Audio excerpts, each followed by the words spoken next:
Hi everybody, it's Nikki King from Exit Realty Preferred, and it is time for your tip of the week. So today we are going to talk about home inspections. Actually, we're going to talk about all types of inspections, when to get them, what kind of inspections there are, and what you need to be looking out for when you're getting your your inspections. So as a new buyer or a second buyer or a third buyer, as you're under contract, there are certain inspections you're going to want to get. The first of which and most important is going to be your home inspection. You are going to hire a home inspector and they're going to come in and they're going to do their best job in searching the property for hidden defects, things that may be leaking, making comments about possible structural issues. Those are the things you're going to want to look out for. You're going to want to notice leaky faucets, leaks in the roof. You're going to want to notice big ticket items to include your HVAC or anything like that that could make you have major repairs from the moment that you walk into your home. Those repairs are going to pop up on a home inspection and you're going to negotiate those during the contract. The other thing you're going to want to get is a termite inspection. Termite inspections are done by pest control companies, and they're going to go out there and they're going to drill some holes and they're going to crawl underneath the house and they're going to look and see if there's any active termites.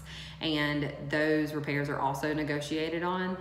I highly recommend it. You do not want to walk into a property and have termites immediately, and most loan programs will want to make sure that you don't have termites in them as well. Another type of inspection you could get is a well or a water inspection.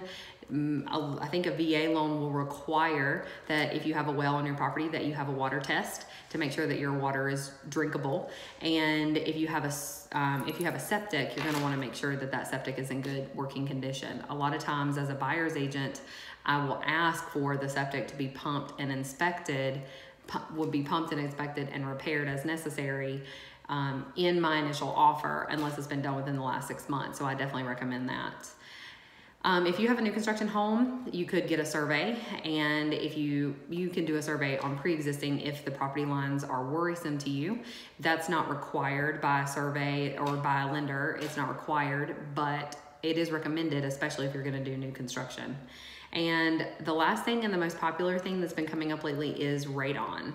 As these new construction developments come up and these homes are placed side by side, they're going to have granite, and it has been determined in certain areas that there are some particles of radon. So if radon is a concern for you, there are a few companies out there that do radon inspections. So don't hesitate if you really feel like it's a concern of yours, maybe in an older home with rock around it. Radon, in case you don't know what radon is, it's a colorless, odorless gas that comes from granite, rock, anything like that. So like I mentioned, if it's something that's concerning you in an older home, in a new construction home, there's a lot of granite or a lot of rock, you might want to get a radon inspection just to see what the levels are and make sure that they're manageable.